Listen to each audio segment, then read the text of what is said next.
How's How's everyone doing today? Good. Hopefully it's good.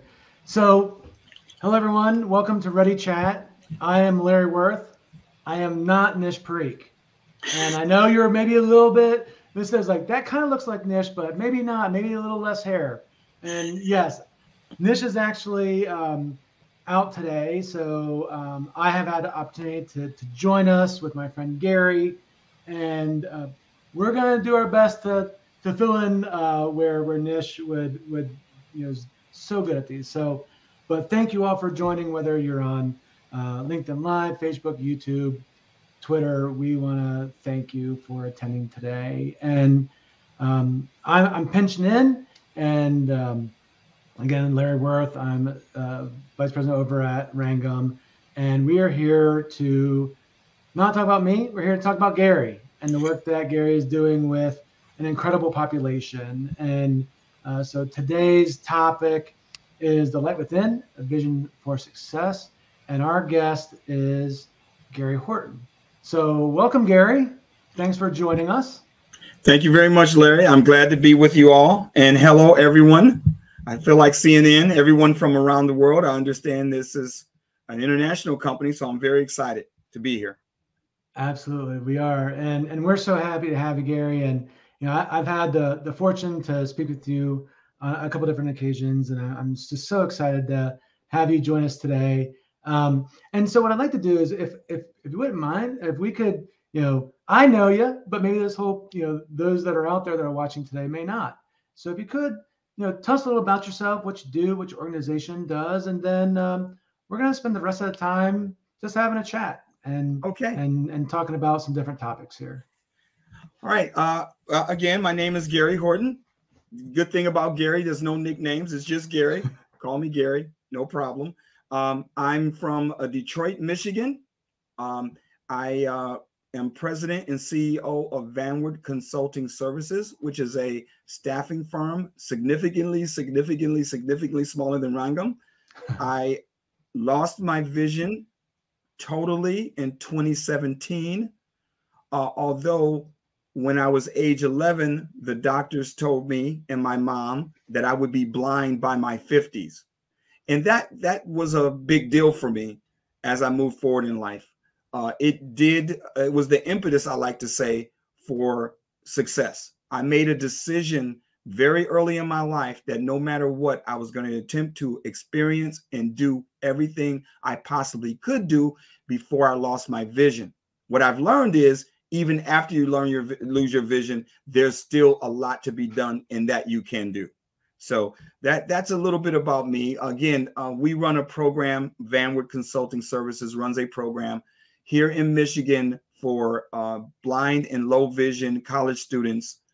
We do job readiness training for them on behalf of the Bureau of Services for blind people here in Michigan.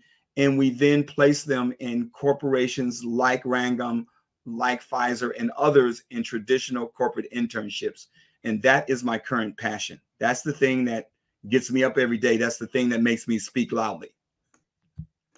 That's a little bit about me. Oh, I love it, Gary. I love, hearing story and how you have, taken the gifts that you were given and put them to great use. Right.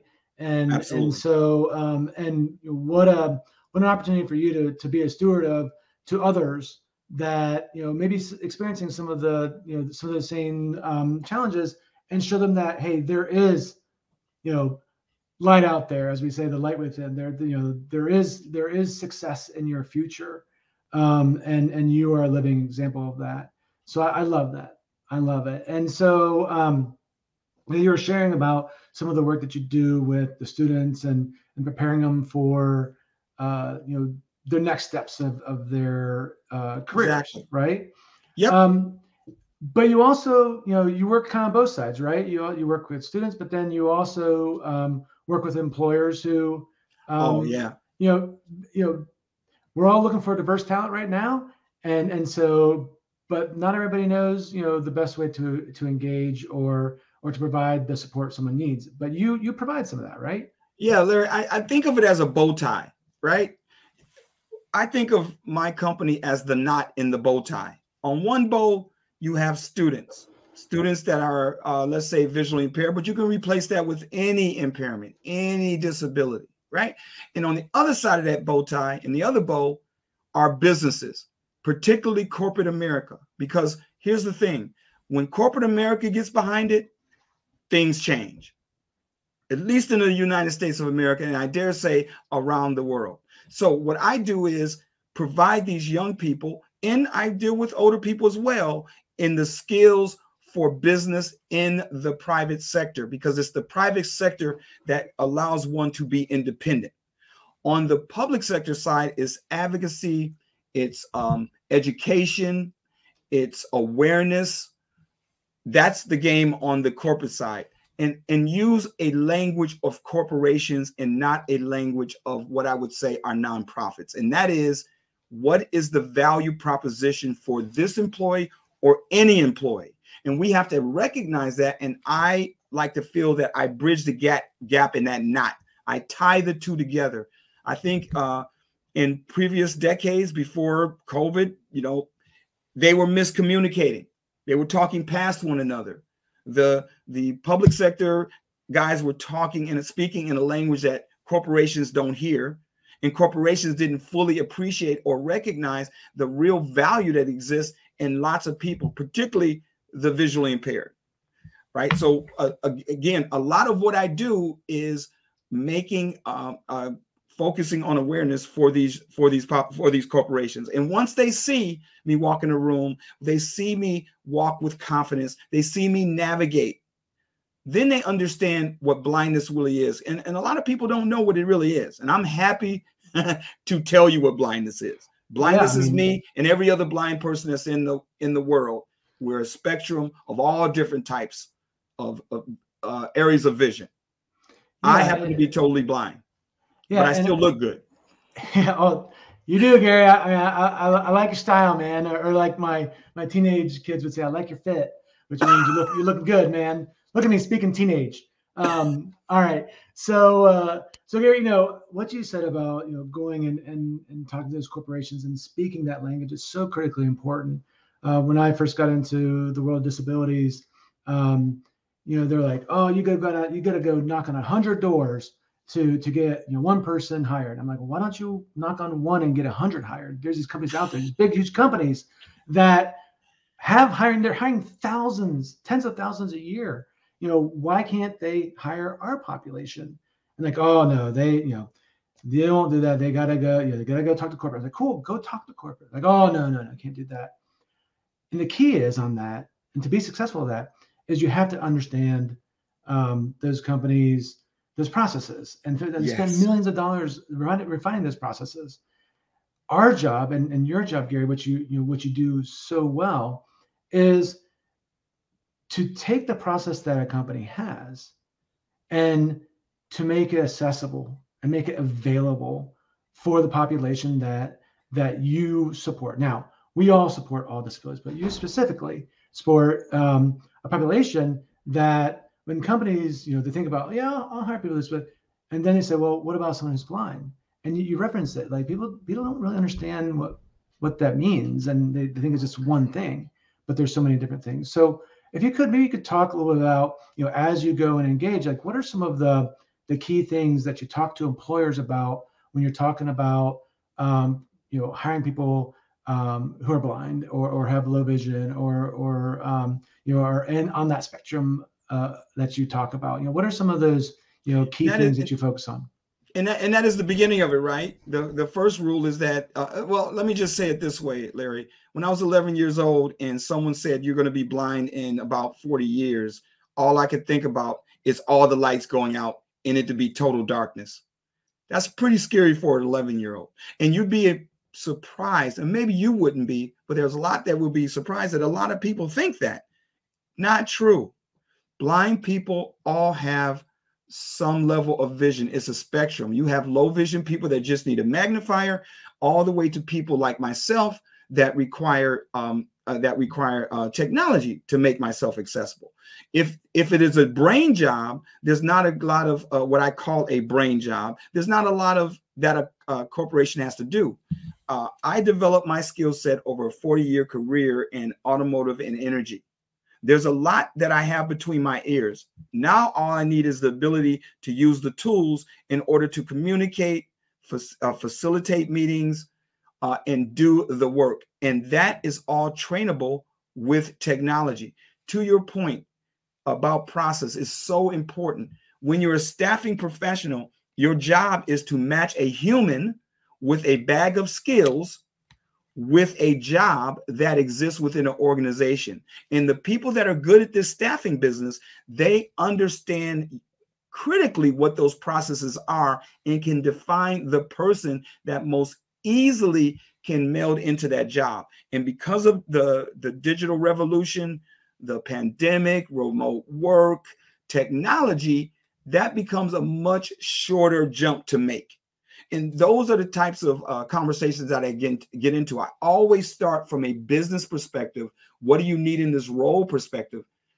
Here's an example, a perfect analogy. I went to school with a guy. I went to a good school here in Detroit, and it was a magnet school.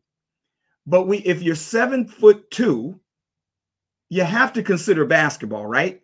If you're 7'2" tall, you may not become a basketball player, but you have to consider it as an opportunity.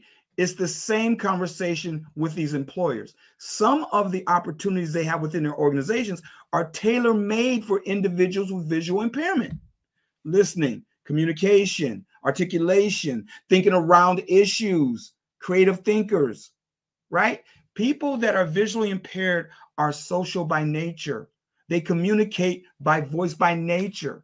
So these are areas where I would argue people with visual impairment can exceed that of their able counterparts. Those are the types of conversations that employers need to hear, because then they can see how they can work these individuals into their job requirements.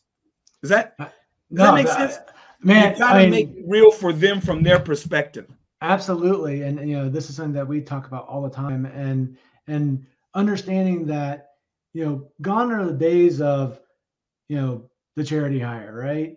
And it's like, hey, I just, Larry's a great guy, or Gary's a great guy. Let's bring him in and figure out, what we can do. And we're doing it out of, again, we all want to feel good going to bed and sleeping at night, but we're doing it out of like, oh, well, he's not really qualified, not really this, and so, but they still do it.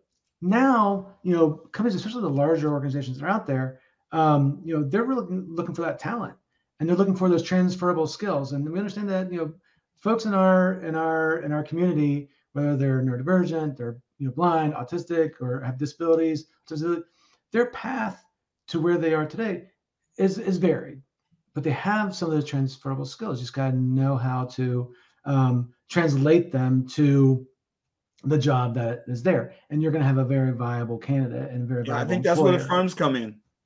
Absolutely. Candidly, I think there's a chasm. The way I look at it, I look at it this way, Larry. There's a chasm. You have state organizations across this entire country that have the responsibility of supplying vocational rehab for individuals that have impairment of any type, right? Mm-hmm. They are also committed to find employment or assist these individuals in finding employment. The voc rehab part, they got right. But business moves at like 100 miles an hour. Government moves at 20, right? So I think there's companies that sit in the middle that can do that translation you're talking about, right? Absolutely. That's the key. I happen to have a staffing background. So for me doing this program, it makes it easier because I can talk to these individuals within the companies, the hiring managers, the process directors, the C-suite. I can talk to them about bottom line effectiveness, right? Not just compliance, right? Not accommodation is probably the last bullet I use in the chamber. The first bullet in the chamber is let me understand the role. And let's have it not be some role in a corner. Tell me what your needs are. In this environment, there's a surplus of jobs.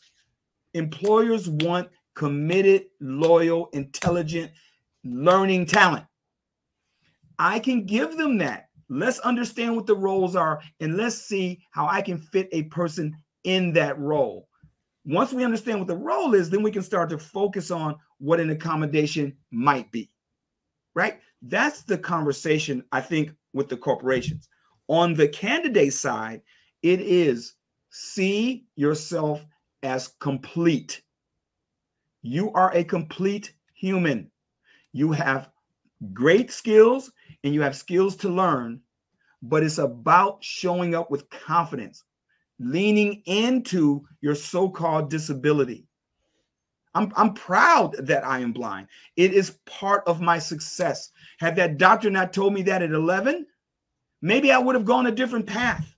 Maybe I wouldn't have run as fast. Maybe I wouldn't have read as much. Maybe I wouldn't have been as strong. But when these same skills can be demonstrated to an employer.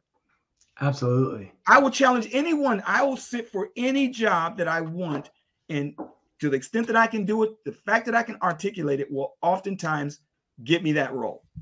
I'm sorry. I'm getting no, Gary, I love it. So I'm smiling over here. I'll put the soapbox down. No, I'm smiling. This is why, man. Like, I love talking with you. You got the passion, you got the drive, like, but you also have the understanding, right? You're realistic as well, and you know what needs to be done to help move forward population that, again, that you so passionately support. And I love it. Like, usually I'm the guy that's like bringing the passion. So like, I love that you're doing it.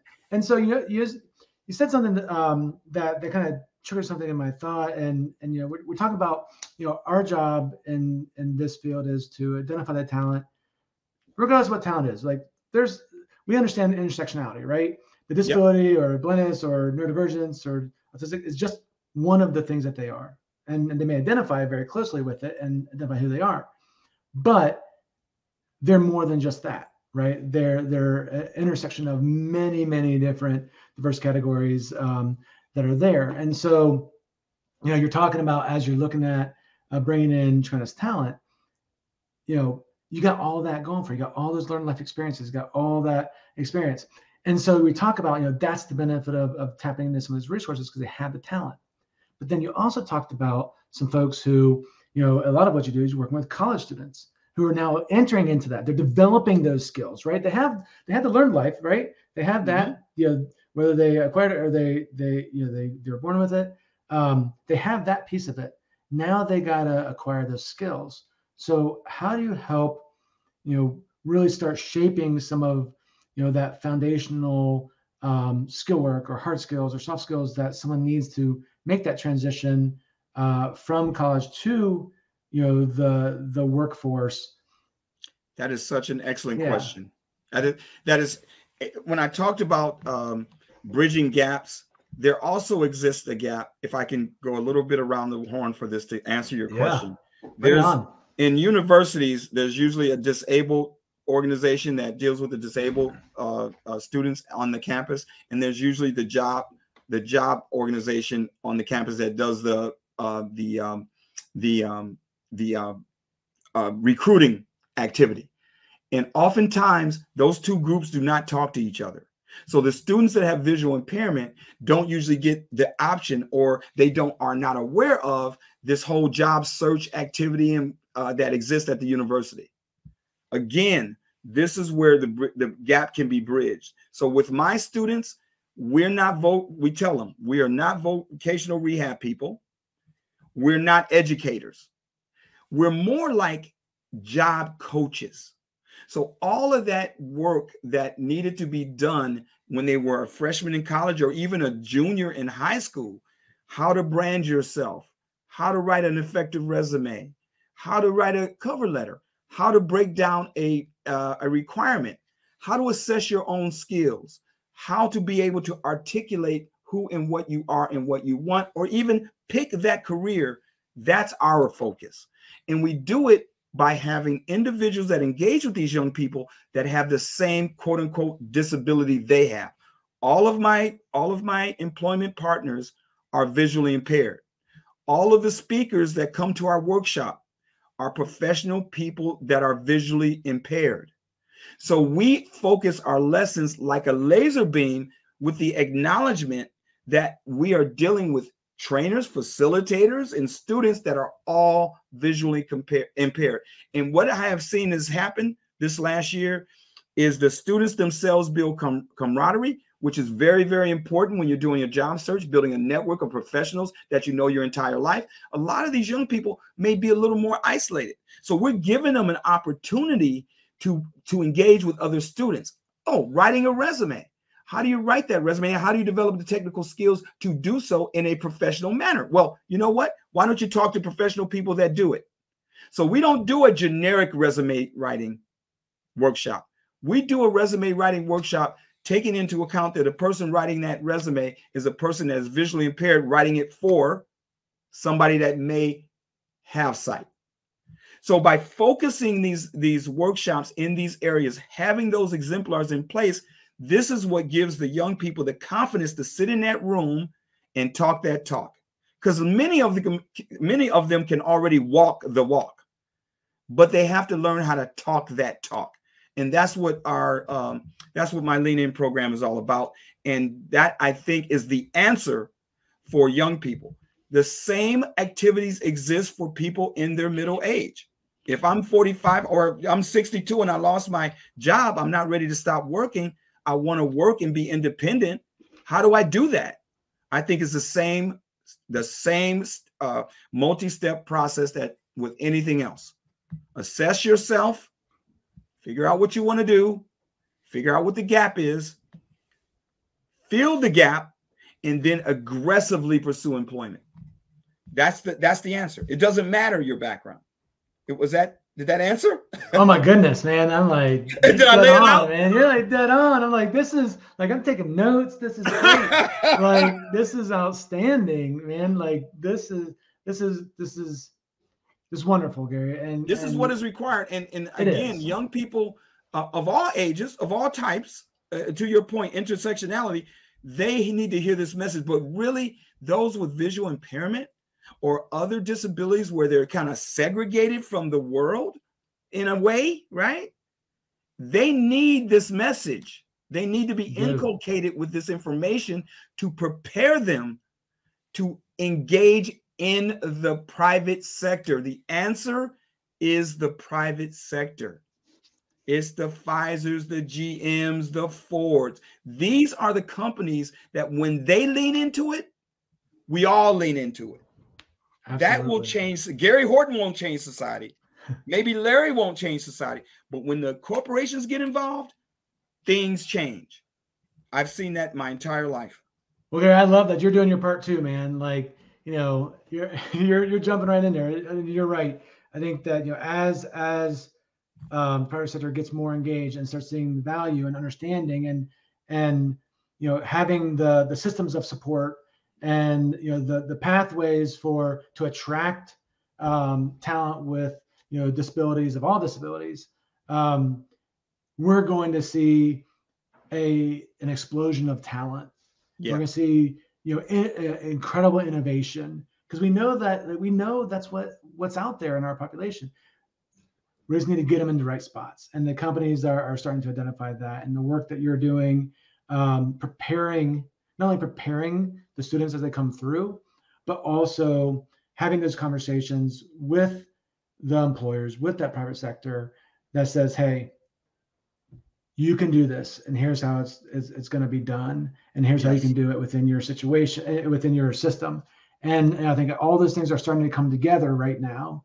And so, you know, I see what a tremendous opportunity and what timeliness of our conversation here, to have those who listen to this say, you know what, we can do this, and we can attract talent with all disabilities, particularly those who are blind or have low vision. And so, you know, what a great opportunity it has been to have you, you know, here and talking with us. And, you know, you and we could talk for hours, but apparently we're only confined to 30 minutes.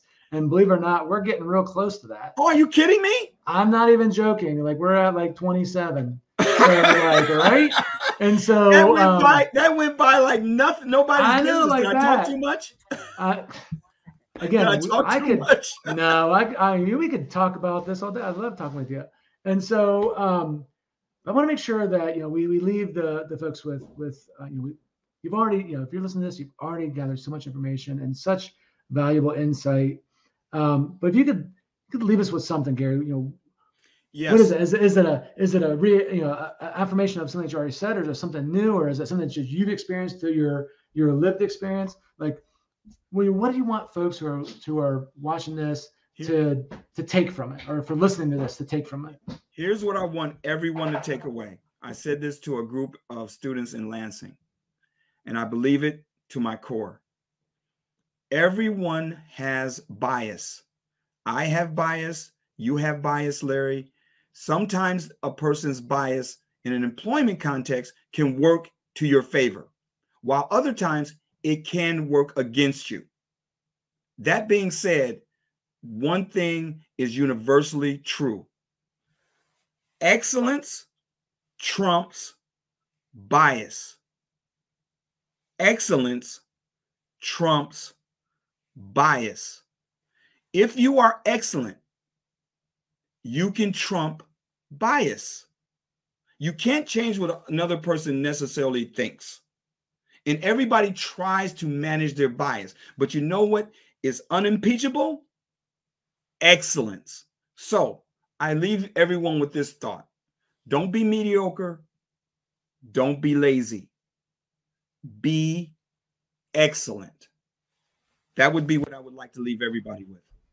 Oh man, Gary, like there's no way anyone listening to this is hitting the 2:00 slump here on the East Coast. Like they're all fired. I'm ready to go. Like I got a bunch of work to do after this. I'm just ready to roll. I'm just so inspired and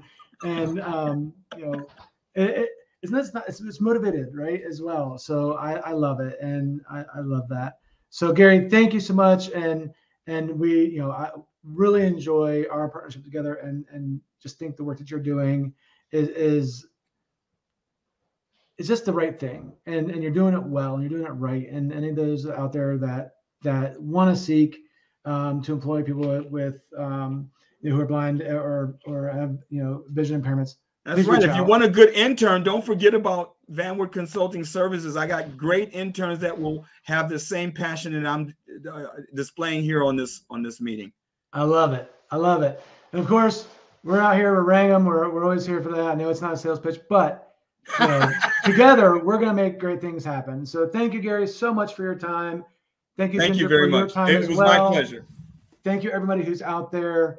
Next week you'll get Nish back. It's okay, but thank you so much for all your time, Gary. Excellent job. Take care, everybody. On behalf of Rangam and Nish Parikh, thanks for joining our REDi Chat. We'll see everybody next week. Thanks a lot. Great.